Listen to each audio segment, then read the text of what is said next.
in the uterine fundus, and it is also involving also extending till anterior and the posterior walls of the uterus. It is hypoattenuating with some differential intensities. I'm looking for any calcifications within this lesion. I cannot appreciate any calcifications within this lesion.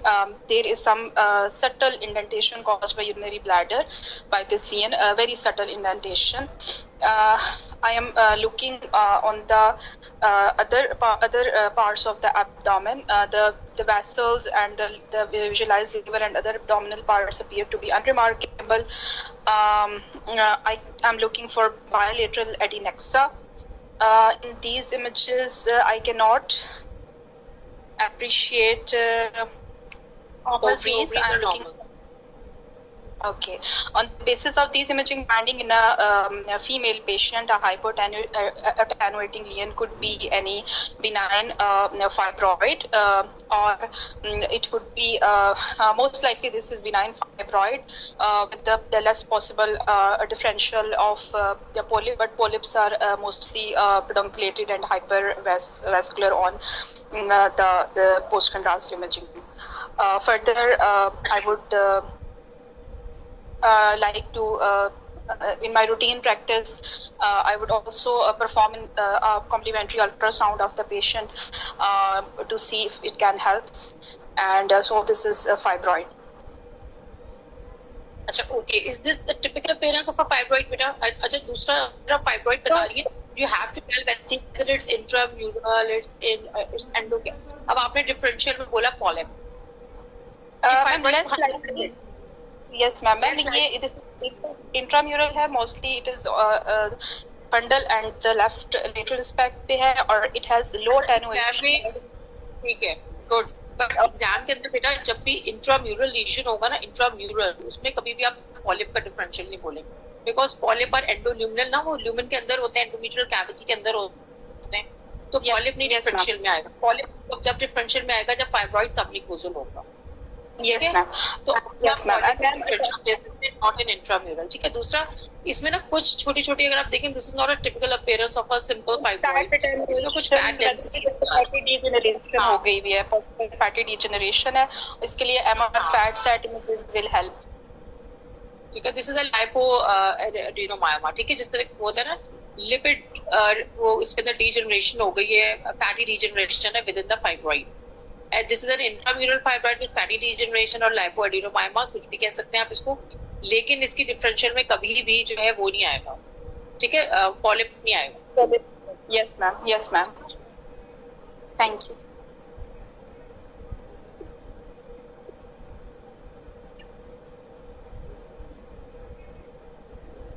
Assalamualaikum. This is Dr. Mina. Next case. I'm an instructor from the Department of Radiology, and if this is the next case, ma'am, should I unmute one of the participants? Ask someone to start describing.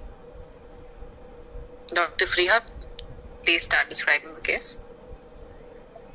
Ji madam, अस्सलाम वालेकुम. Madam, I have been provided with the contrast enhanced CT pelvis, axial and the coronal reconstruction images. In these given images, I can see there is a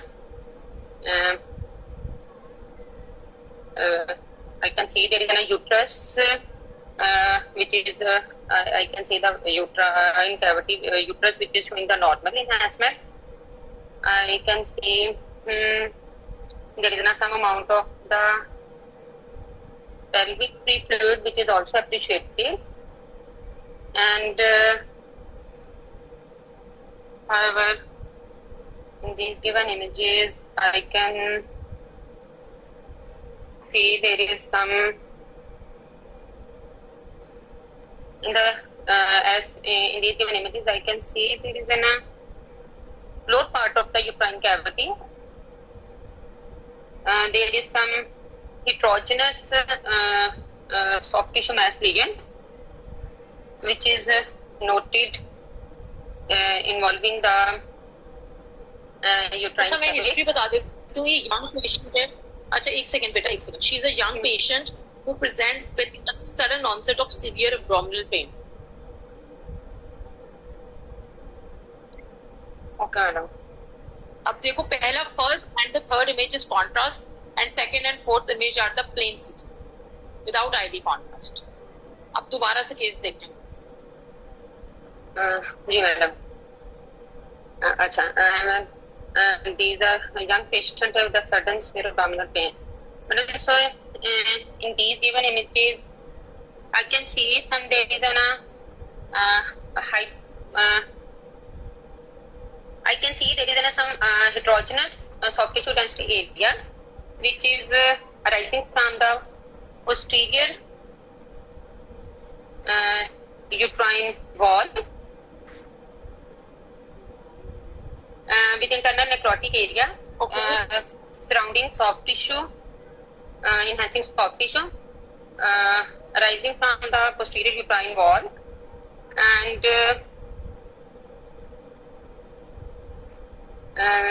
this is closely abutting the. क्या diagnosis बेटा क्या लग रही है आपको? क्या आप किस जो डिस्क्रिप्शन दे रही हैं क्या है आपके माइंड में? What's in your mind? कोई ट्रैक होता है ना, could be the ट्रैक पे सोच रहे होते हैं. Madam, it could be the fibroid. मुझे लग रहा है इसमें कि वो राइज कर रहा है posterior wall से. It's likely the subserosal fibroid. The one possibility is. अच्छा, ये मेरे को नजर आ रहा है आप लोगों को? Can you see this arrow मेरी स्क्रीन पे? जी जी. This is uterus, right? You can enhance कर रहा है on a contrast study, this is plain study. यहाँ पे दिस इज द यूट्रस. इसके अराउंड ये क्या है? प्लेन स्कैन पे high. What is this high density around the uterus? ये क्या होगा? ये प्लेन पे भी हाई डेंसिटी आ रही है ना, कंट्रास्ट पे. तो ब्लीड हो सकता है, हेमाटोमा. सब हेमाटोमा हो सकता है ना बेटा. देखिए, अगर कोई आपको प्लेन फिल्म दिखा रहा होगा, कोई भी एग्जामिनर, और कोई रीजन होगा ना, मैं आपसे कह भी रही हूँ दो इमेजेस जो है कॉन्ट्रास्ट है, दो प्लेन है. जब भी एग्जामिनर आपसे कह रहा हो तो आप फौरन सोचेंगे कि ना प्लेन फिल्म पे हम क्या क्या चीजें रूल आउट करें. ठीक है, सबसे पहले सीटी में तो आप हाई डेंसिटी देख रहे होते हैं ना, कोई प्लेन पे कोई हाई डेंसिटी तो नहीं है जिसे हम कॉन्ट्रास्ट पे समझ रहे हैं वो एनहांसमेंट है. सबसे पहली चीज तो प्लेन पे ये रूल आउट करते हैं. अब इस पेशेंट के अंदर दिस इज अ यूट्रस जो कि यहाँ पे एनहांस कर रहा है, यहाँ पे एनहांस नहीं कर रहा है, बट यूट्रस के अराउंड यहाँ पे हाई डेंसिटी आ रही है, और अराउंड इधर भी आ रही है, बैक पे भी आ रही है, हर जगह आ रही है. क्या है ये? ब्लड है डेफिनेटली. ठीक है, तो ये फिर एक इसके साथ ये एरिया आ रहा है. क्या होगा बेटा? सडन ऑनसेट है, यंग पेशेंट है, सडन ऑनसेट ऑफ पेन है, क्या डिफरेंशियल्स होंगे? मतलब सडन ऑनसेट हम कितने ओवेरियन टॉर्जन भी हम सोचते हैं. तो जी मैडम, बेटा ओवेरियन टॉर्जन में हेमरेज तो नहीं होगा पेशेंट को? हेमरेज तो नहीं होगा पेशेंट को ओवेरियन टॉर्जन में? इसमें दो डिफरेंशियल्स आएंगे आपके. इधर this is ruptured ectopic pregnancy, ठीक है, एक एंड्रोजेनस एरिया आ रहा है, या फिर कोई हेमरेजिक सिस्ट है जो रप्चर हो गई है ना. दोनों में एकदम से रप्चर होगा तो पेशेंट को पेन होगा, दोनों में ब्लड आएगा. तो we have two differentials in this. ये पे जो आपको नजर आ रही है ना, ये ओवरी होती है ना, मोस्ट ऑफ द टाइम आपने देखा होगा लेफ्ट ओवरी आपको कल्टी सैक में मिल रही होती है जी. तो इधर this is a ruptured ectopic और this is a haemorrhagic. Typical case. देखो, जब भी आपको प्लेन फिल्म पे ब्लड नजर आ रहा हो, फीमेल पेशेंट है, तो सबसे पहले आप ये दो डिफरेंशियल सोचेंगे. ठीक है, तो फिर नेक्स्ट क्या होगा आपका? What will you do next? क्या करवाएंगे नेक्स्ट?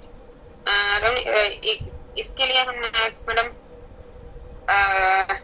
रप्चर्ड हेमरेजिक सिस्ट के लिए और वेरिएंट और टॉपिक मैडम, इसके लिए हम वो अल्ट्रासाउंड कोरिलेशन करेंगे, डॉपलर देखेंगे और साथ beta HCG next HCG levels करवाएंगे और पेशेंट की हिस्ट्री लेंगे मेनोरिया की.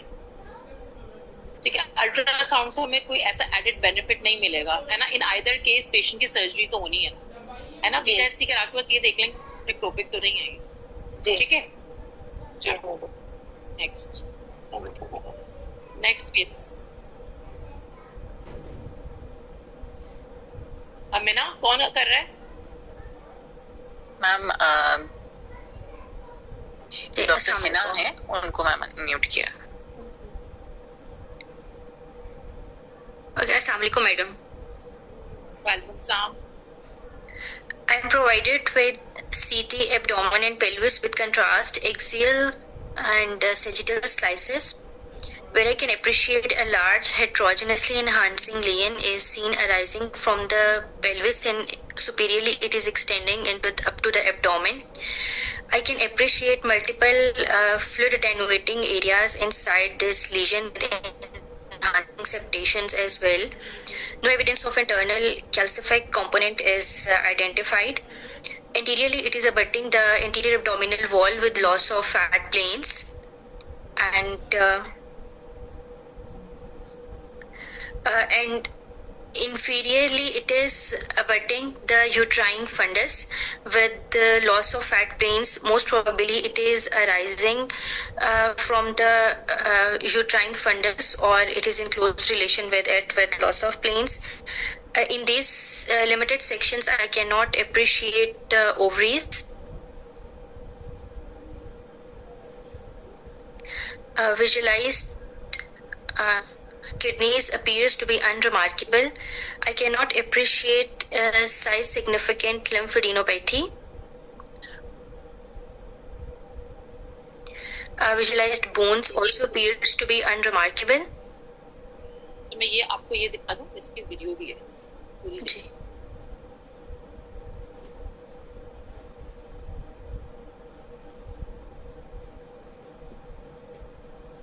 इसमें कुछ नजर आ रहा है other than this cystic area? और कुछ है इस पेशेंट के अंदर? वेसल्स देखें.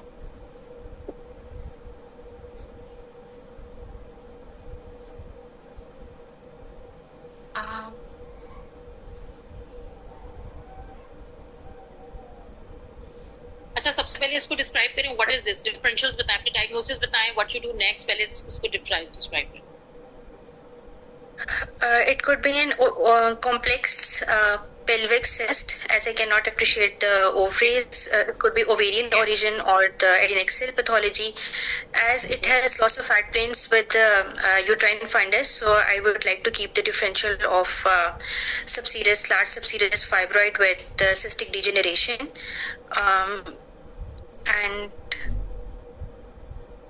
मैम यही इसके मेरे ज़हन में डिफरेंशियल्स आ रहे हैं. ठीक है. अच्छा देखिए, ये ना typically this is not a solid mass. Cystic complex cystic mass है. जो आपको इस तरह के डिफरेंट जो इसको नजर आ रहे हैं ना, यूजुअली जब म्यूसिनस ट्यूमर्स देखेंगे ना, वो इसी तरह की उनकी अपीयरेंस होती है. वो कहीं पे हायर होते हैं, कहीं पे लोअर. ठीक है. इनका जो कंटेंट होता है ना, वो प्रोटीन कंटेंट होता है, तो वो अक्सर जो है ना वो हल्की सी हाई डेंसिटी दे रहा होता है सीटी स्कैन पे. Actually it is a complex cystic mass, multiloculated cystic mass. ठीक है, जो यूट्रस को कट कर है. ठीक है, बोल भी दिया इट्स ओके, बट ये बेसिकली सिस्टिक मास है. अच्छा ये देखें, ये इसकी वेसल आ रही है, यहाँ पे इसके एन्यूरिज्म आ रहा है, जो बहुत अच्छा सा मैंने एक इमेज लिया हुआ था, तो यहाँ पे भी बहुत अच्छा सा नजर आ रहा है. वैसे आप इसको ना भी बताएं तो फेल नहीं होंगे, लेकिन ठीक है, अगर कोई देख लेता है और बता देता है तो उसके ये होता है कि आपको एडिशनल पॉइंट्स मिल जाते हैं. देखिए यहाँ पे कितना अच्छा नजर आ रहा है. एक्सियल के ऊपर ये सुपीरियर मेसेंट्रिक आर्टरी का कंप्लीटेड सा एक एन्यूरिज्म है स्पेशली. तो नॉर्मल एनाटॉमी को ना हमेशा बहुत गौर से देखा करें कि नॉर्मल में कोई चीज कोई एब्नॉर्मलिटी तो नहीं है. इसके ऊपर कोई आपको फेल तो नहीं करेगा, लेकिन आपको एडिशनल को इंसिडेंटल फाइंडिंग बता देते हो तो it point two your diagnosis. ठीक है, thank you ma'am. Mina, next. Ma'am, this is Dr. Hamna Fareed. Assalamualaikum, ma'am. I am presented with multi-planar, multi-sequential images of MRI of female patient. Here I can appreciate on the sagittal T2 weighted image. There is a large round to oval shaped cystic lesion noted posterior to the uterus and cervix, which is causing mass effect on the anterior part, anteriorly on the cervix and posteriorly on the sacral bones. I am looking for the. It is in close relation with the vagina and rectum. However, it is pushing the rectum laterally. I am looking at the images again. This lesion shows. इसको भी देख, मेरी video भी देख, fast चल रही है, मैं इसको स्लो चलाती हूँ।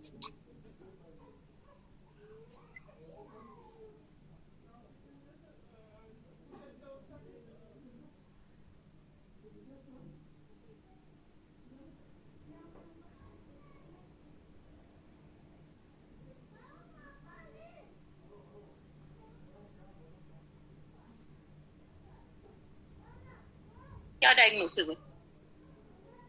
Posterior to uterus, it's a cyst with high signals on the T2 and low signal on T1 weighted images. So it's a cystic lesion. In this location, it could be Gartner duct cyst, or as it is present posterior and lateral to the uterus. Or second differential would be tail gut cyst, but it is tail gut cyst is present posterior to the rectum in the presacral space. this is very good. This is tail gut cyst. लेकिन बेटा tail gut cyst के differential में कभी भी Gartner duct cyst नहीं आई, ठीक है? उसकी लोकेशन नहीं है, वजाइना के अंदर वाली वॉल से आएगी ना Gartner duct cyst।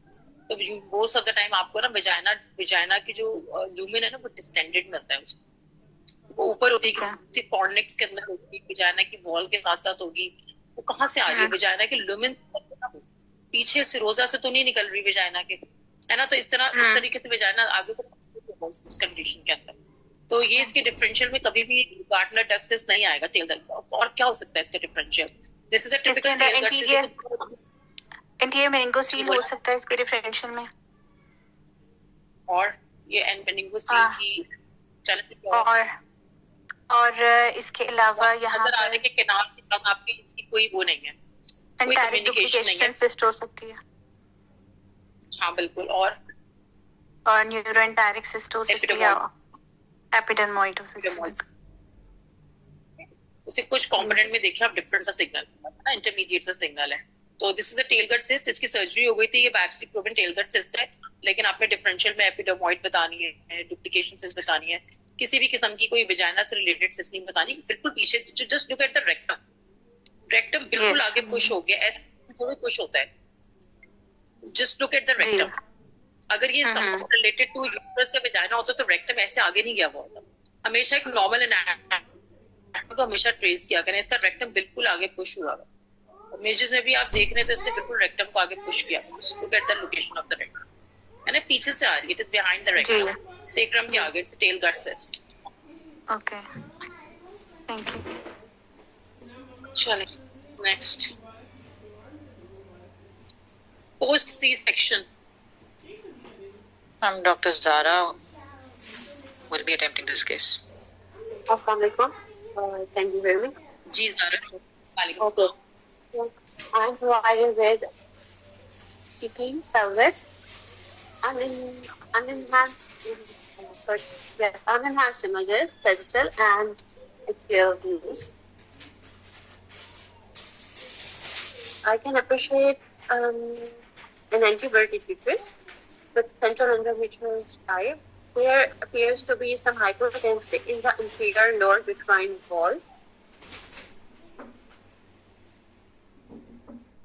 On axial sections, I cannot appreciate the fat planes between the uterus and the urinary bladder clearly. There is some hypodense fluid anterior to the uterus, in between the uterovesical pouch. So, on the physical image, I can see that there is loss of integrity of the uterine wall.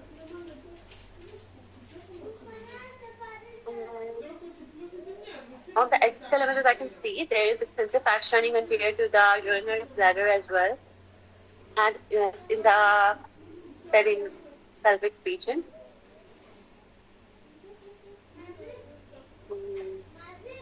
So, ma'am, is there any history of any vaginal discharge in this patient? No. Okay. Only pain. Okay. there seems to be some inflammatory process going on within the pelvis. And because my diagnosis, will that be of pelvic inflammatory disease? This could be post-surgical. I cannot appreciate bilateral ovaries separately in the Ovaries provided. normal. Okay. Ovaries are normal. But due to the discontinuity, I can appreciate in the third image, in the sagittal view of the uterine wall, I am suspecting there could be some possibility of vesico, uterine fistula. However, the vaginal canal is not distended. But I will also take. तो आपकी final diagnosis क्या है? Pelvic inflammatory disease with uterine C-section scar dehiscence is my diagnosis. ठीक है. ठीक है ना, it's a uterine. देखिए, there is a difference between. ठीक है. There is a difference between scar dehiscence and scar rupture. ठीक है, when the serosa is intact, अगर से myometrial dehiscence हुई है तो you call it scar dehiscence, but if there is a serosal defect as well, so it's called uterine rupture. ठीक है, in both cases that definitely patient needs surgery, लेकिन uterine rupture के अंदर urgent surgery की जरूरत है, you need to differentiate between the two. यहाँ पे आपको कोई serosal margin नजर नहीं आ रही. ठीक है, there is no serosal margin, so this is uterine rupture, post scar rupture actually, है ना, यहाँ से scar इसका rupture हो गया है. अच्छा, जब भी pelvic inflammatory disease होगी, inflammation होगी, तो बहुत ज्यादा फैट स्ट्रैंडिंग मिलेगी, बहुत डर्टी एब्डोमेन होगा. इसका इतना डर्टी नहीं है. ठीक है, मायोमीट्रियम में बहुत हेट्रोजेनस एनहांसमेंट होगी. वो एक्चुअली इन्फ्लेमेटरी डिजीज नहीं होती, उसे हम कहते हैं एंडोमेट्रियाइटिस. जो पोस्ट सी सेक्शन हो जाता है ना, उसकी भी टर्मिनोलॉजी एंडोमेट्रियाइटिस है. एंडोमेट्रियाइटिस में you will see a very dirty myometrium, heterogeneous enhancement. Endometrium भी आपको डर्टी मिलेगी. उसमें पेशेंट को डिस्चार्ज हिस्ट्री भी होगी. मैंने आपको बताया इसमें कोई डिस्चार्ज हिस्ट्री नहीं, patient was just having pain. तो this is a case of uterine rupture, scar rupture. इसे हम डिस्टेंस भी कहते हैं. ये एक्सियल में भी आपको बहुत अच्छा नजर आ रहा है. कभी कभी ये दूसरा मैंने एक पैरेलल केस रखा था, इसके अंदर बहुत अच्छी सी सेरोजल लाइनिंग नजर आ रही थी. यहाँ पे देखिए, इसमें भी हल्का सा एक डिफेक्ट आ रहा है पेशेंट का, लेकिन इसके अंदर जो है पेशेंट को जब इसकी सर्जरी हुई थी, ये उस पेशेंट की सर्जरी पे it was through and through rupture. ये पेशेंट, इस पेशेंट का सिरोजा वाज इंटैक्ट. हमने यहाँ पे इसको सीटी स्कैन पे ही बताया था कि सिरोजा इंटैक्ट है. ऐसे करके आगे बल्ब हुआ पता है इसका सिरोजा, बहुत अच्छा नजर आ रहा था. But it has a very tiny myometrial defect with this is scar dehiscence. That case is uterine scar rupture. तो ये आपको बाय डेफिनेशन पता होना चाहिए. नेक्स्ट केस मैम, कोई इंडायरेक्ट साइन होते हैं, इंडायरेक्ट साइन होते हैं रप्चर के? बहुत अच्छा नजर आ जाता है. इसके लिए सबसे बेस्ट ये होता है, आप एक तो आप अपना हाउस फील्ड यूनिट को थोड़ा कम करें, बिल्कुल अपने इमेज को थोड़ा सा ब्लैक करें. ठीक है. दूसरा जो ना, एक वीनस फेज के बाद आप बहुत इंपॉर्टेंट होता है कि आप डिलेड फेज जरूर देखें. डिलेड फेज में कभी कभी ये this is a delayed phase, कभी कभी डिलेड, बल्कि कभी नहीं बल्कि मोस्ट ऑफ द टाइम के डिलेड फेज में ज्यादा अच्छा नजर आ रहा होता है somehow. This is the venous phase, this is जो नीचे है ना वो डिलेड फेज है. देखिए, in delayed phase it is much more clear as compare to the venous phase. तो इसके लिए सबसे इंपॉर्टेंट थिंग इज दैट कि आप इसका डिलेड फेज जरूर देखें पेशेंट. ठीक है. Next Ma'am, Muhammad Abbas will be interpreting this case. Assalamu alaikum, ma'am. I've been provided with the multi-sequential MR images of pelvis. I can see there is a rounded cystic lesion in the. Madam, ये Excel इधर बस रखते हैं Excel पे. I can appreciate there is a well-defined ultra-signal intensity lesion in the left adnexa. It is appearing. It has heterogeneous signal intensity, internal hyperintense on T2 with peripheral some iso-intense material.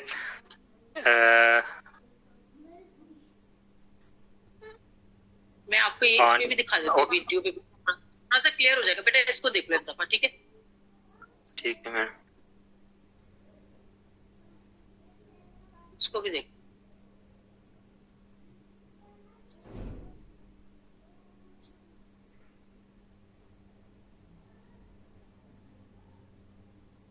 Okay. This lesion is showing heterogeneous hyperintense signal on T1 in the central part, and on post contrast there is. अच्छा madam दोबारा ये सजिटल चला दें एक last bar.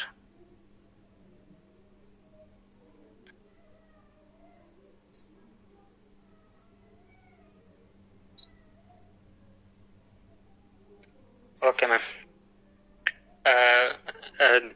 This is, ma'am ये basically अगर coronal images पे ma'am मुझे ये यूट्राइन डाइडल्पस लग रहा है और साथ में एक जो लेफ्ट साइड की मोइटी है वो उसमें हेमाटोकल्पस है और साथ में राइट ओवरी हेमाटोकल्पस से क्या मतलब है मैम? हेमाटोकल्पस हेमेटोमेट्रा है मैम। यस हेमेटोमेट्रा है ना, टर्मिनोलॉजी सही यूज करनी है। हेमाटोकल्पस का मतलब है कि ब्लड इन द वेजाइना, ठीक है ना, its blood in the endometrial cavity, तो हेमाटोमेट्रा। अब दोनों की दोनों ओवरीज इसकी बहुत अच्छी नजर आ रही है, ठीक है, ओवरीज बिल्कुल ठीक है। वो एक ओवरी ये थी, ठीक है, तो आपने एडनेक्सा नहीं बोलना है जब आपको ओवरीज नजर आ रही है, ठीक है। फिर ये यूट्रस आ रहा है, एनाटॉमी सबसे पहले देखें, दूसरी ओवरी ये, ठीक है। दिस इज मेट्रोमेट्रा, तो this is this a normal uterus? Cervix normally ऐसा ही होता है क्या? She is 18 year old girl with a history of primary amenorrhea. अब आप just look at the cervix. ठीक है मैम, असल में मैं इसको दो हॉर्न्स में ढूंढ रहा था लेकिन ये एक देखना है ना। हाँ ठीक है, तो ये आपको ये भी दिखा दूँ, ये देखिए एक्सेल पे, ठीक है ये देख लें, एक्सेल पे देखना, ठीक है। ये ओवरी आ रही है, this is your ovary, this is uterus, ठीक है। नीचे आप चले गए, this is your what is this, ये क्या है, what is this, urethra, this is anal canal. इन दोनों के बीच में क्या होना चाहिए? इन दोनों के बीच में कौन सा स्ट्रक्चर आएगा? यूरेथ्रा और यूरेथ्रा और एनल कैनाल के बीच में कौन सा स्ट्रक्चर होगा फीमेल में? हाँ वेजाइना ही होगा मैम। वेजाइना होगा ना, इसमें तो वेजाइना नहीं आ रहा है। वेजाइना आपको नजर आ रहा है यहाँ पे? नहीं नहीं जी, अब वेजाइना नहीं है ना, देयर इज वेजाइना एब्सेंट है इसका। क्या प्रॉब्लम है पेशेंट? तो ठीक है, there is absent vagina, there is hypoplastic cervix, इसी वजह से पेशेंट को मेट्रोमेट्रा एंड ओवरीज आर नॉर्मल, ठीक है। तो this is one kind of mullerian abnormality, ठीक है ना, मुलेरियन लाइक एब्नॉर्मैलिटी। जब आपके पास इस किस्म का केस रखा जाएगा तो आपसे वाइवा जो है बाकी मुलेरियन एब्नॉर्मैलिटीज की भी डिटेल पूछी जाएंगी, कितने टाइप मुलेरियन एब्नॉर्मैलिटीज होती हैं, ये किस कैटेगरी में फिट हो रहा है, तो ये सब चीजें आपको पता होनी चाहिए। तो जब ऐसा कोई केस दिखाते हैं तो उसमें वाइवा ज्यादा होता है, ठीक है। अब इसमें कोई नेक्स्ट इन्वेस्टिगेशन तो नहीं होगी ना, there is no modality of choice, इसमें आपको सब चीजें नजर आ रही है। अब इस पेशेंट का क्या करेंगे आगे गायनेकोलॉजिस्ट? नेक्स्ट तो मैडम पहले तो रीनल अल्ट्रासाउंड करेंगे। क्या फायदा? और साथ में रीनल एनोमलीज भी होती है ना, मुलेरियन डक्ट एनोमलीज के साथ। ठीक है, वो रूल आउट कर, ठीक है, good.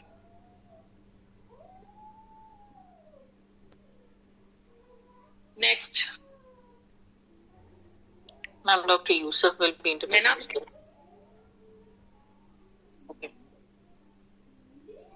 Okay. Dr. Yusuf. So I'm provided with multiple MR images of fetal MR examination, in which I can see that the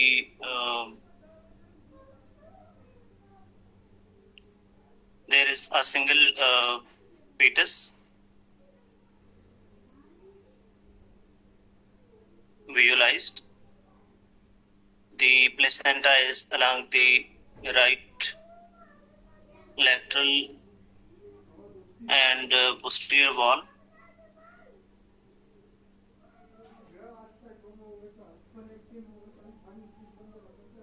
So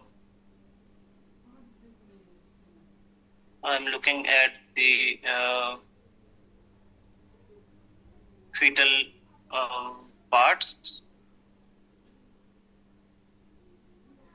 Fetus ठीक है बेटा. Look at the placenta. Okay. So the placenta is posteriorly located and it is covering the internal os completely.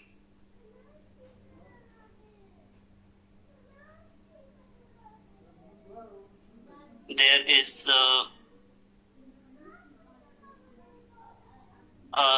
thinning of the myometrium at the level of the lower anterior uterine wall. Ji. So, however, the urinary bladder wall appears to be intact. So, appearances are suggestive of placenta accreta spectrum and placenta previa.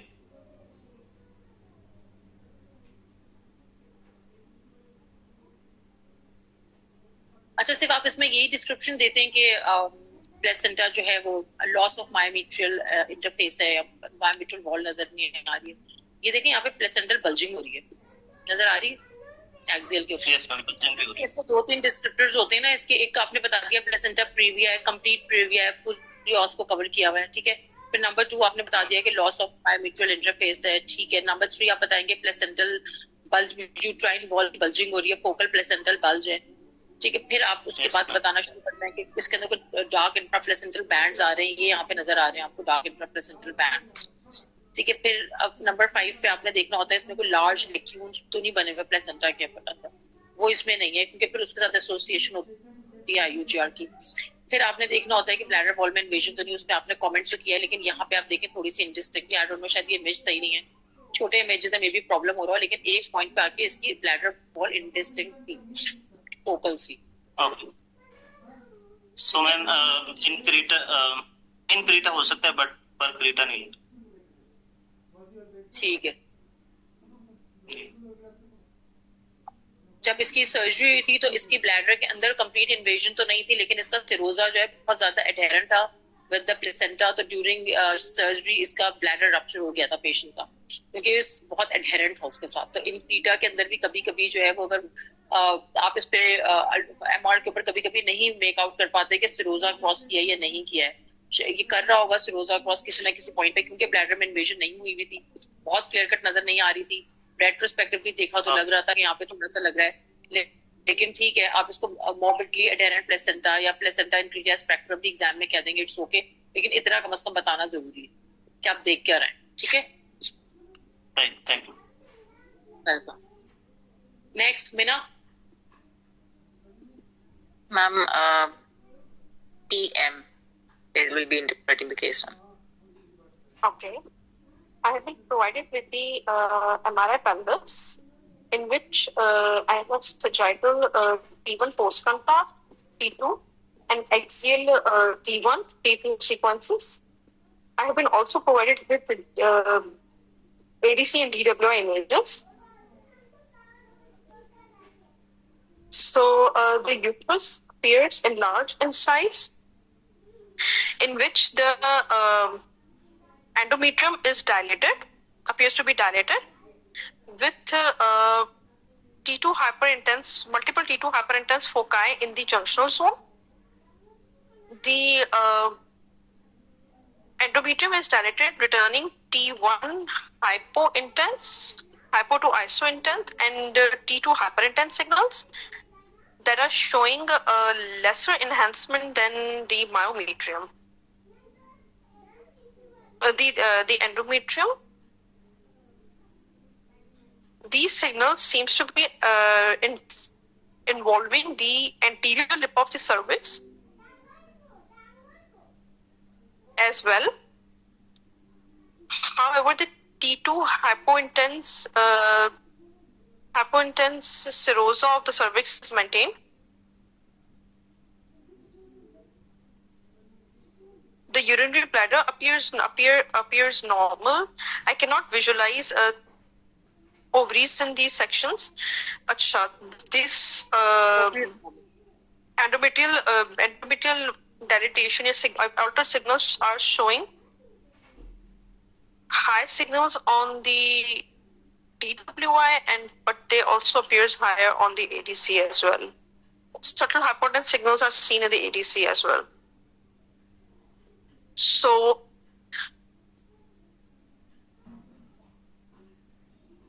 the rectum appears normal. Okay, in one section, I can visualize ovary, right ovary. In the ovary normal. Yes, ma'am. Yes, ma'am. Right ovary appears normal, but the left ovary is not visualized in these upper sections. Diagnosis क्या है बेटा? Ma'am 38-year-old female patient है ये. So ma'am first तो ये कि ma'am इसमें T2 hyper-intense signals आ रहे हैं junctional zone में. There appears to be adenomyosis. उसके अलावा मैम जो इसकी एंडोमेट्रियल हाइपोप्लेसिया हो रहा था और इंडिस्टिंक्ट सी लग रही है, थोड़ी सी इरेगुलर इंडिस्टिंक्ट है और डायलेटेड है, बट कोई डिफ्यूजन रिस्ट्रिक्शन नहीं शो कर रहा है. एज सच डिफ्यूजन रिस्ट्रिक्शन नहीं है. डिफ्यूजन रिस्ट्रिक्शन नहीं है तो फिर ये क्या है?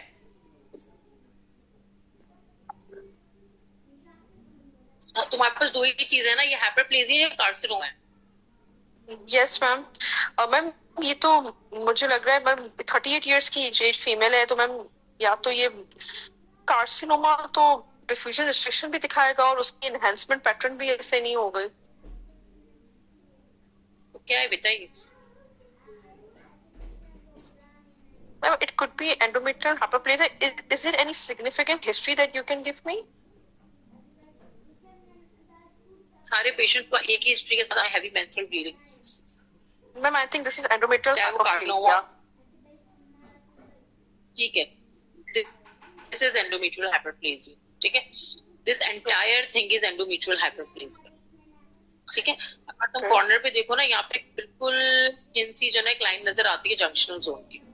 ये जो एरियाज आ रहे हैं, दिस इज एक्चुअली देखो एंडोमेट्रियल हाइपरप्लेजिया की दो वैरायटीज होती है, एक सिस्टिक वैरायटी होती है, एक नॉन सिस्टिक वैरायटी होती है.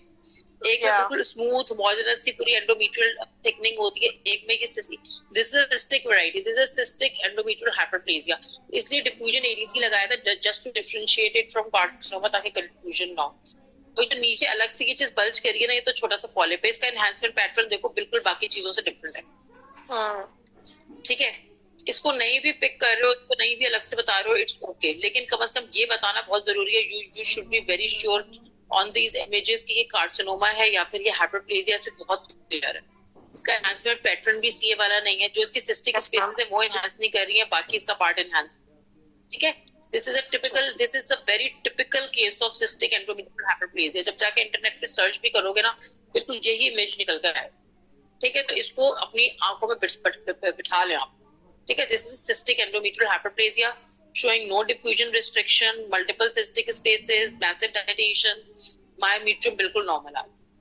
ठीक है, जब एडिनोमायोसिस होती है ना, इस तरह नहीं होता. तुम जब भी देखो एडिनोमायोसिस तुम लोग देते हो, जब उसकी डिस्क्रिप्शन बताते हो, उसके साथ बताते हो ना, there is associated thickening of that wall. वो वाली मायोमेट्रियल वॉल हो जाती है ना, थिक हो जाती है. इसमें तो कुछ नहीं हो रहा. जंक्शनल जोन में सिस्टिक स्पेसेस आते हैं, नो डाउट, लेकिन उसके साथ मायोमेट्रियल थिकनिंग भी होती है ना. इसमें आपको कोई मायोमेट्रियल बिल्कुल स्ट्रेच आउट हुई है peri. This is how you differentiate it from adenomyosis, है ना. कॉन्ट्रास्ट पे देखो, आपसे बहुत क्लियरली लग रहा है कि एंडोमेट्रियल डायलेटेशन है ना. मायोमेट्रियम आपको पेरिफेरी में बहुत अच्छी सी नजर आ रही है. जब भी एडिनो होगा साथ में वॉल थिक हो जाएगी. इट्स अ रूल, हमेशा याद रखना. ठीक है, चलो next. Ma'am, Shahryar will be interpreting the case. Okay. Assalamualaikum, madam. Madam, I've been provided with multiple MRI images of a female patient in sagittal plane, in which, and an axial image as well, in which I can appreciate that there is a well-defined thin regular walled lesion, and just superior to the uterine fundus, and it appears there appears to be another lesion which is closely abutting the uterus, and it is lying in the rectouterine pouch as well. The lesion shows that there is a hypointense lobulated sort of a component to it as well, that is a soft tissue component to it, and the signal intensity of the larger lesion, which is at the uterine fundus, is that it is slightly isointense on T2 and hypo on T1, and the lower lesion appears to have a lower T1 signal and a higher T2 signal, and so both of these lesions have some soft tissue component to them. The larger lesion has a larger soft tissue component to it, and the smaller lesion that is posterior to the uterine fundus has a smaller component to it. And I can also appreciate that there is some thickening of the anterior uterine wall as well. The urinary bladder can be visualized separately, and it is normal. The endometrial cavity can also be visualized, and it is regular and normal. So,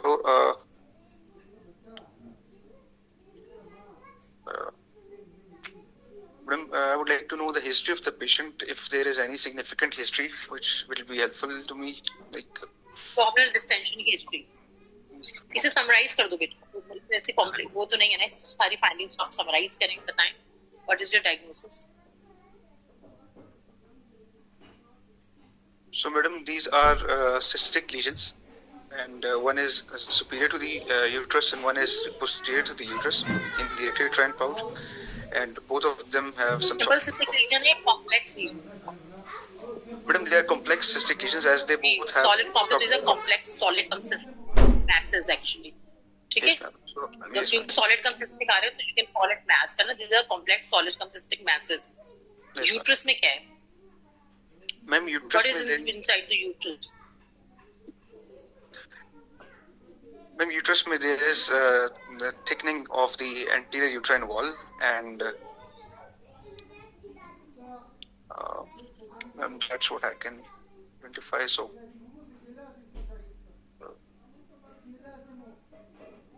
ये endometrium है, ये myometrium और ये anterior myometrium से लेके funds की तरफ जा रहा है. What is this area? This is a fibroid with cystic degeneration. ठीक है, this is a fibroid with cystic degeneration. Bilateral complex solid come cystic message हैं इन बोथ एग्जाम. ठीक है, तो डेफिनेटली क्या होंगे? ओवेरियन कार्सिनोमा के केस है. ठीक है, इसे case of ovarian carcinoma. Uterus के अंदर जो है आपका फाइब्रॉइड आ रहा है. आपकी स्टेज पूछी जाएगी कि आप अगर इस तरह लोकल स्टेजिंग कर रहे हैं, इसमें आपको कोई साइटीज नहीं मिल रही, पेरिटोनियल कार्सिनोमटोसिस नहीं मिल रही, तो क्या स्टेज है? तो you should know the stage of the cancer. उसके अलावा अगर आप यूट्रस को देखें, just look at the normal endometrium. Grey नहीं होती, इंटरमीडिएट नहीं होती. नॉर्मल एंडोमेट्रियम इज व्हाइट नजर आती है, व्हाइट कलर की होती है. इसकी एनहांसमेंट कैसी होती है? It's more than the myometrium. इस पेशेंट के एंडोमेट्रियम की आपको ग्रे मिल रही है, उसकी एनहांसमेंट भी कम मिल रही है, less than the myometrium. Less than the myometrium अगर एनहांसमेंट होती है तो क्या होता है? क्या पॉसिबिलिटी तो रेस करेंगे ना, there can be a concomitant endometrial card. ठीक है, तो इसमें आप पेशेंट की डायग्नोस्टिक डीएनसी करेंगे before proceeding for the surgery. अगर ये पेशेंट है जिसको बायलैटरल ओवरी में भी मैसेज हो और उसके साथ ही यूट्रस के अंदर भी उसको एंडोमेट्रियम में भी मैस आ रहा हो, तो कॉमन कैंसर है जो दोनों में एक साथ मिलता है. कौन सी हिस्टोलॉजिकल टाइप है? Ma'am, I cannot recall it at this time. Okay. It's an endometrioid carcinoma. ये एग्जाम में सवाल पूछा जाता है, ठीक है? अगर किसी पेशेंट के को एंडोमेट्रियम में भी मैस आ रहा है, साथ में ओवेरियन मैसेस भी आ रहे हैं, तो लाइकली ये होता है कि उसे एंडोमेट्रॉइड कार्सिनोमा, एंडोमेट्रॉइड कार्सिनोमा यूट्रस में भी होता है, ओवरीज में भी होता है, दोनों जगह होता है ना। तो अगर तो आपने ये बात अपने माइंड में रखनी है, किसी पेशेंट को अगर जरूरी नहीं है, ऐसे भी केसेस देखें कि सेरस कार्सिनोमा ओवरी में साथ में एंडोमेट्रियल कार्सिनोमा है, बट कॉमन थिंग इज जो कॉमन कार्सिनोमा जो दोनों में होता है, दोनों के अंदर हो सकता है, वो इट इज एंडोमेट्रॉइड कार्सिनोमा। तो ये बात याद रखनी है, ठीक है? तो छोटी छोटी पढ़नी है, कंफ्यूज नहीं होना होता। एग्जाम में आपको बहुत कोई रेयर चीजें नहीं दिखाते हैं, कॉमन चीजें भी आप सही बता देंगे ना। आपको मैथ्स की डिस्क्रिप्शन सही होनी चाहिए कि सॉलिड कम सिस्टिक मैथ्स है, यहाँ से सॉलिड कॉम्पोनेंट कैप्सूल से इसका थोड़ा सा बाहर आ रहा है, देख रहे हैं आप यहाँ से निकल के, है ना, कैप्सुलर ब्रीच है, सॉलिड कॉम्पोनेंट थोड़ा सा बाहर निकला है, कुछ इंपॉर्टेंट पॉइंट्स होते हैं जो आपने बस पॉइंट आउट करने होते हैं। तो डेफिनेटली इसमें तो कोई शक नहीं है कि इधर bilateral complex neoplastic solid come cystic and nasal message likely arising from the ovaries, इसमें बिल्कुल क्लियर है। एंडोमेट्रियम अलग आ रही है, बिल्कुल मायोमेट्रियम में एक लीजन पड़ा हुआ है, सिस्टिक डीजनरेशन के साथ तो सिंपल फाइब्रॉइड है। एंडोमेट्रियम की आप सिग्नल इंटेंसिटी हमेशा देख लें कैसी आ रही है, नॉर्मल है, एबनॉर्मल है। अगर थोड़ी सी भी एबनॉर्मल लग रही है तो बहुत क्लियर कट आप नहीं कहना चाह रहे हैं क्योंकि आपका डिफ्यूजन नहीं है, बाकी चीजें नहीं है, तो एटलीस्ट बता दें कि there must may be a possibility of an associated endometrial mass, क्योंकि आपसे कोई बहुत पिन पॉइंट डायग्नोसिस एक्सपेक्ट नहीं करता, आपकी अप्रोच देखी जाती है, ठीक है, कि आप एटलीस्ट मेड डायग्नोसिस नहीं बना रहे। ठीक है बेटा, thank you madam, thank you. अच्छा, ये सिंपल एंडोमेट्रियल कार्सिनोमा का केस है, देख लें, इसमें भी ग्रे सिग्नल आ रहा है, लेस एनहांस कर रहा है, इसको मैं खुद ही दिखा देती हूँ, साथ पेरिटोनियल कार्सिनोमेटोसिस आ रही है, वरना टाइम वेस्ट हो रहा है। मैमो पे आ जाते हैं हम लोग। अब कौन बताएगा बेटा? Ma'am candidate 39। ठीक है। I am provided with the mammogram images of the left breast, MLO, craniocaudal view, and magnified image. I can appreciate that the marker is placed in the region of the upper outer quadrant of the breast. I can appreciate that. There are few calcifications are seen, which appear to be macro calcifications with some area of architectural distortion. I am looking for any pleomorphic or fine linear calcifications. I cannot appreciate any fine linear calcifications, but adjacent to this there is some opacity which is in the upper outer quadrant, and it is slightly dense in comparison with the breast parenchyma with some spiculations.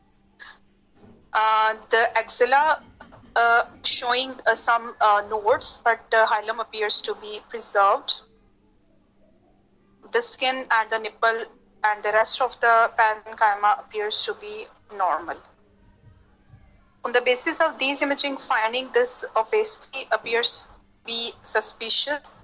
I would be giving this as BI-RADS 4A because there are not other associated features like suspicious calcifications or suspicious lymph nodes, but I would recommend histopathology correlation for confirmation of my diagnosis.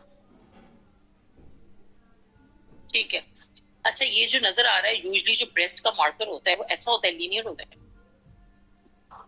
No ma'am, वो थोड़ा round होता है, round वीवी marker होता है। Could be like यहाँ से कोई biopsy ली गई है, इस वजह से शायद वहाँ पे मार्कर वो लगा देते हैं, जो ये ज्यादा वही लग रहा है कि पोस्ट बायोप्सी क्लिपिंग कर देते हैं। बायोप्सी के इस एरिया की बात बेटा, कितनी कैल्सिफिकेशंस आ रही हैं? These are typical clustered pleomorphic microcalcifications. What is the definition of microcalcification? What is the definition of cluster? ये आपको पता होना चाहिए। एक बिल्कुल टाइनी सी कैल्सिफिकेशन अगर आ रही है, ये तो मैंने मैग्नीफाई किया हुआ है ना व्यू, इसलिए आपको यहाँ बड़ी बड़ी नजर आ रही है। This is the actual view ना, इतनी छोटी छोटी calcifications, these are microcalcifications. Pleomorphic है, प्लियोमॉर्फिक क्यों है? डिफरेंट देखें इसके वो हैं sizes and different shapes. Pleomorphic का मतलब यही होता है। मोनोमॉर्फिक कैल्सिफिकेशंस भी होती है, सारी गोल गोल गोल गोल गोल, छोटी छोटी राउंड पंक्टेट होती है, सारी राउंड राउंड राउंड होती है, उन्हें मोनोमॉर्फिक कहते हैं। इनकी तो शेप सबकी डिफरेंट है, देखें डिफरेंट डिफरेंट शेप है, टेढ़ी मेढ़ी से कोई बड़ी डिफरेंट शेप्स हैं, डिफरेंट साइजेस हैं, So this is pleomorphic, this is micro, this is pleomorphic, this is clustered. इसमें तो कोई तीनों डेफिनेशन में फिट होगा ना, ये क्लस्टर भी है, प्लियोमॉर्फिक भी है, तो अगर pleomorphic, clustered, micro calcification, it's 4. ठीक है, उसमें आप और कुछ बोलना ही नहीं आपने. ठीक है, एसोसिएटेड मैच भी यहाँ पे नजर आ रहा है, लाइकली इसकी बायोप्सी हुई है, यहाँ पे क्लिप प्लेस कर दिया, बट दिस कैल्सिफिकेशन की जो आपने डिस्क्रिप्शन है ना वो एग्जाम में सही दे दी. एटलीस्ट माइक्रो और मैक्रो कैल्सिफिकेशन का डिफरेंस पता होना चाहिए. What is cluster, what is प्लियोमॉर्फिज्म पता होगा तो बोलेंगे ना बेटा. ये देखें आप कह रही है मुझे कोई मुझे माइक्रो क्लासिफिकेशन नजर नहीं आ रही, कोई मुझे प्लियोमॉर्फिज्म नजर नहीं आ रहा. दिस इज, मैंने इसको खुद यहाँ पे इतना मैग्नीफाई करके लगाया था ताकि इसमें आपको प्लियोमॉर्फिज्म नजर आ जाए. These are pleomorphic classifications. ठीक है, चलिए next. Ma'am, Dr. Hina will be interpreting this case. I'm provided with bilateral mammogram, craniocaudal and mediolateral oblique views, where I can appreciate an ill-defined dense area is appreciated in upper and outer quadrant of left breast, and it is located deep. I can appreciate that there are area of speculations are seen arising from this mass lesion, and they are going towards the nipple areolar complex. However, I cannot appreciate any skin thickening over this lesion. I can appreciate there is nipple retraction over there. I cannot appreciate any other lesion in other breast segments. No micro or macro calcifications are seen. Right breast grossly appears unremarkable with normal fibrofatty parenchyma. I can appreciate the axillary lymph nodes with relatively preserved hilum is seen on the left side. So as this is irregular lesion with speculated margins with nipple retraction, this is Byrade's 5 lesion. Further, I would recommend ultrasound guided biopsy and MRI breast. MRI breast with contrast is suggested to see its further extent or its deep extent with the pectoral muscles. अच्छा, okay. अच्छा, सबसे important चीज जब math describe कर रहे होते हैं ना, या तो मार्जिन इरेगुलर होगी या स्पेकुलेटेड होगी, दोनों नहीं होंगी. ठीक है, सर्कमस्क्राइब्ड मार्जिन्स होती हैं, इरेगुलर होती हैं या स्पेकुलेटेड होती हैं ना बेटा. इरेगुलर स्पेकुलेटेड दोनों नहीं होंगी. एक पेज पे आना है आपने. These are speculated margins. ठीक है, yes. Surrounding artificial distortion है, और आप ये नहीं कहेंगे speculations ऐसे करके आगे जा रही है. ये जो आगे इसके आ रहा है ना area, this is an area of asymmetric parenchymal density. ठीक है, this is a mass, high density mass with speculated margins with an associated area of asymmetric parenchymal density anterior to it. Probably there is secondary to extension of the disease process. ठीक है, और ये कहाँ तक जा रहा है? Nipple तक जा रहा है. This is nipple. This is the nipple, retracted nipple.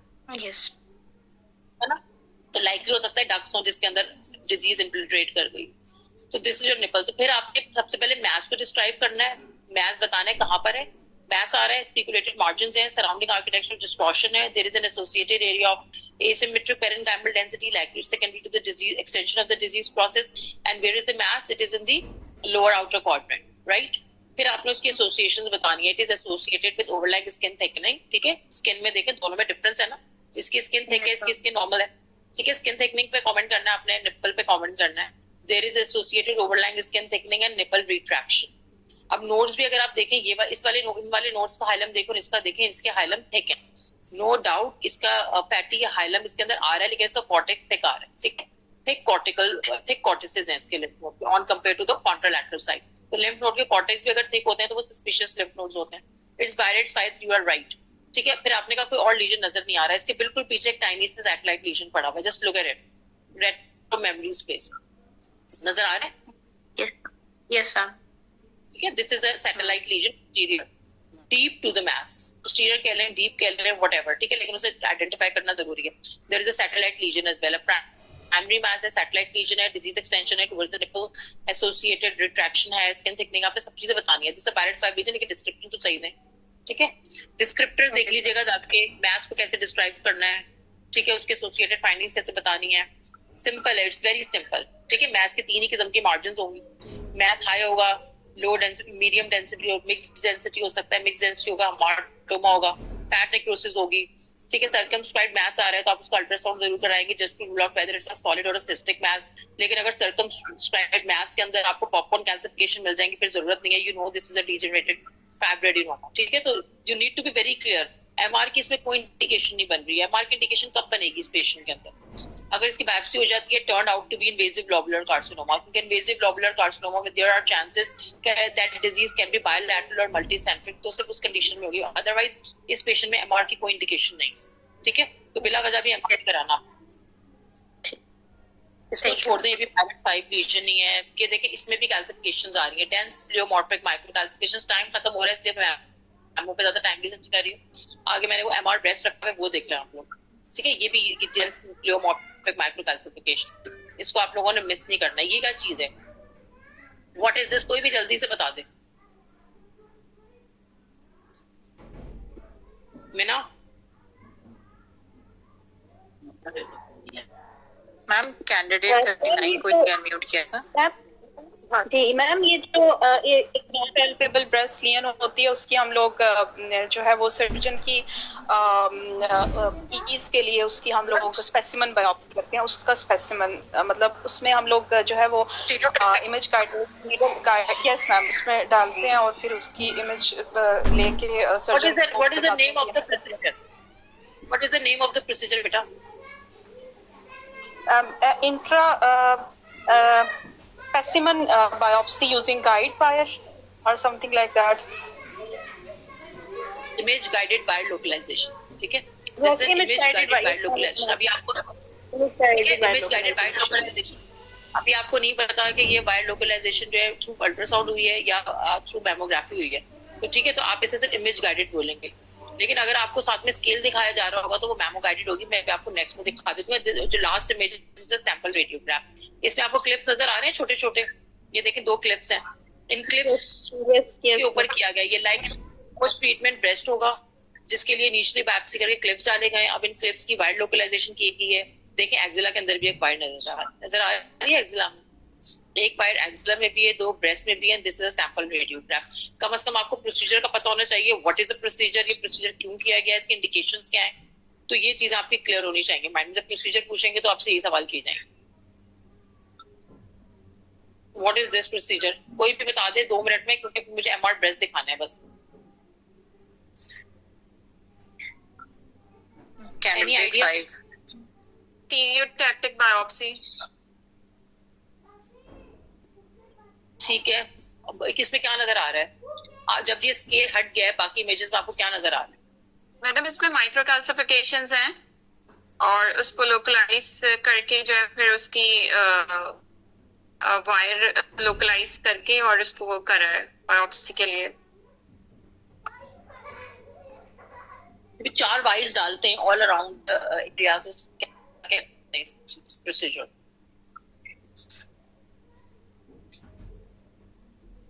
This is called bracketing, ठीक है। ये पोस्ट ट्रीटमेंट केस है, मल्टीपल इसकी माइक्रो कैल्सिफिकेशंस आ रही है। ये इसका क्लिप पड़ा हुआ है, पोस्ट न्यू एडजुवेंट केस है, लेकिन इसका इतना बड़ा एरिया जो सर्जन को निकालना है। अगर हम सिर्फ क्लिप के ऊपर वायर डाल के पेशेंट को भेज देंगे तो ये सारा एरिया मिस आउट होने का चांस है ना। तो सर्जन की रिक्वेस्ट थी कि आप इसकी ब्रैकेटिंग करते हैं। ब्रैकेटिंग का मतलब है इसके चारों कॉर्नर्स पे एक वायर प्लेस कर देंगे, तो इसके जो चारों वायर्स के बीच का एरिया वो सर्जन रिमूव कर देगा, तो डिजीज कंप्लीटली यहाँ पे रिमूव हो जाएगी फॉर ब्रेस्ट कंजर्विंग सर्जरी। तो ये सिंपल स्केल है, ये हमने स्केल लिया है, स्केल के अंदर हमने इस पूरे एरिया को कवर किया है। यहाँ पे चारों नीडल्स नजर आ रही है, ठीक है। ये नीडल के साथ इमेज नजर आ रहे हैं, नीडल के आपके नजर आ जाएंगे नॉब्स। फिर जब हमने देख लिया कि इसकी लोकेशन बिल्कुल करेक्ट है तो फिर हमने इसमें वायर प्लेस कर दिया। These are the wires, this is the CC view and this is the MLO view. So this is called image guided bracketing, ठीक है। इमेज गाइडेड ब्रैकेटिंग कि इसकी 2 इंडिकेशंस होती हैं। अगर एक वाइड स्प्रेड एरिया है, पूरे क्वाड्रेंट के अंदर माइक्रो कैल्सिफिकेशंस है, but patient opt for breast conserving surgery, आपको पूरा एरिया निकालना है, this is one indication. Other indication ये कि मल्टीपल छोटे छोटे प्राइमरी लीजन है, मल्टीपल 2-3 सैटेलाइट लीजन्स हैं, तो तब भी होता है कि उस पूरे एरिया को एक साथ निकाल लिया जाता है along with the satellite lesions. तो उसकी कंडीशन में भी ये ब्रैकेटिंग की जाती है. तो these are two indications of this bracketing. At least procedure का पता होना चाहिए. चलें MR ब्रेस्ट कौन बताएगा? डॉक्टर सदफ, इसको अगर आप खुद ही बता दें सारी सीक्वेंसेस क्या क्या देखनी है तो आई थिंक मैं खुद बता दूं. इसको आप खुद बता दें कि क्या which what is the key you will prepare for this part? This is a MIP sequence. हाँ बिल्कुल. अब इसके अंदर सबसे पहले आपने ये देखना है कि आई डोंट नो एग्जाम में आपको MIP दिखाएंगे लेकिन आपको मेन पता होना चाहिए these are the contrast images.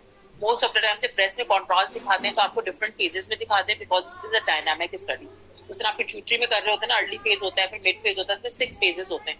तो मैंने यहाँ फेज 1, फेज 4 और फेज 6 आपके पास यहाँ पे अटैच किया. अब इसमें आप देखेंगे यहाँ पे एक एरिया आ रहा है जिसका non mass enhancement. Why I am calling it non mass enhancement? क्योंकि इसके T1 और T2 पे इस जगह पे आपको कुछ नजर नहीं आ रहा है. This is the area. यहाँ पे आपको लग रहा है बिल्कुल नॉर्मल पेरेन्काइमा है, कोई 3D स्पेस ऑक्यूपाइंग लीजन नहीं है. लेकिन जब हम MR कर रहे हैं, कॉन्ट्रास्ट दे रहे हैं, तो हमें यहाँ पे एक एरिया नजर आ रहा है. ब्रेस्ट MR जब भी लगेगा इधर उसमें कोई इनहैंसिंग मैस होगा या एक नॉन मैस इनहैंसमेंट होगी. मैस की डिस्क्रिप्शन बिल्कुल वैसे ही है जैसे आप एक मैमोग्राफी के ऊपर दे रहे होते हैं. एक मैस है, इनहैंस कर रहा है, उसकी मार्जिन्स कैसी हैं, सर्कमस्क्राइब्ड है, इरेगुलर है या फिर स्पेकुलेटेड मार्जिन्स हैं. तीनों उसी किस्म की मार्जिन्स हैं. इनहैंसमेंट पैटर्न बता देंगे, होमोजेनस है, हेटेरोजेनस है. तो मैस इतना प्रॉब्लम नहीं करता. प्रॉब्लम करती है एनएमई जो नॉन मैस इनहैंस होती है. ये देखें सैजिटल में कितनी अच्छी नजर आ रही है. तो इसको आपने पिक करना है अगर नॉन मैस एनहांसमेंट आपको उसको लगी भी है. और ये इसका ग्राफ है. Non mass enhancement most of the time जो आती है वो डक्टल कार्सिनोमा इन साइटू के केसेस के अंदर आती है. तो सबसे पहले आपने बताना है there is a non mass enhancement, उसकी डिस्ट्रीब्यूशन बतानी है. नॉन मैस एनहांसमेंट की डिफरेंट टाइप की डिस्ट्रीब्यूशंस होती है. सेगमेंटल है, रीजनल है, फोकल है. This is a regional non mass enhancement. फिर उसकी एनहांसमेंट कैसी आ रही है? हेटेरोजेनस आ रही है, स्टिपल्ड है, तो टाइनी टाइनी डॉट्स आ रहे हैं या फिर क्लस्टर्ड रिंग की फॉर्म में आ रही है. तो एक आपने उसकी डिस्ट्रीब्यूशन बतानी है, दूसरा आपने उसका एनहांसमेंट पैटर्न बताना है.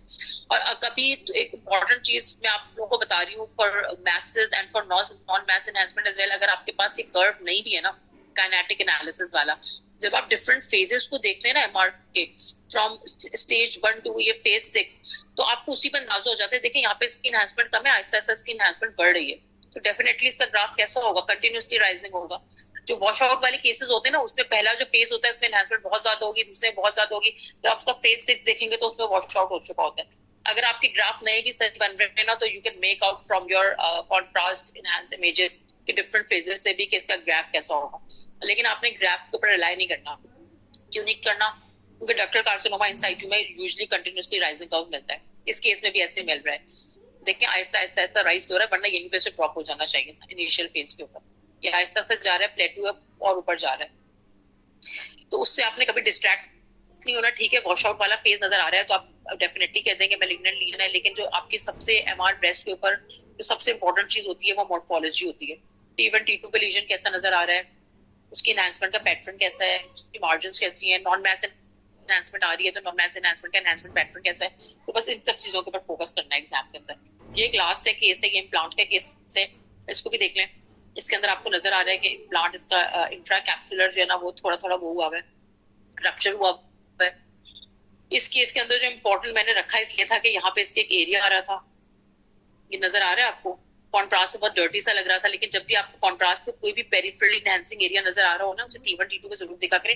मोस्ट ऑफ द टाइम वो फैट नेक्रोसिस होता है. This is the case of a implant with intracapsular rupture along with fat necrosis. यहाँ पे इसके छोटे छोटे एरियाज फैट नेक्रोसिस के आ रहे थे. अल्ट्रासाउंड पे एक्चुअली किसी ने इसको सस्पिशियस लीजन दे दिया था क्योंकि इसकी मार्जिन्स बहुत डर्टी थी अल्ट्रासाउंड के ऊपर. तो इसी एरिया इसका MR हुआ था, but it turned out to be an area of a fat necrosis.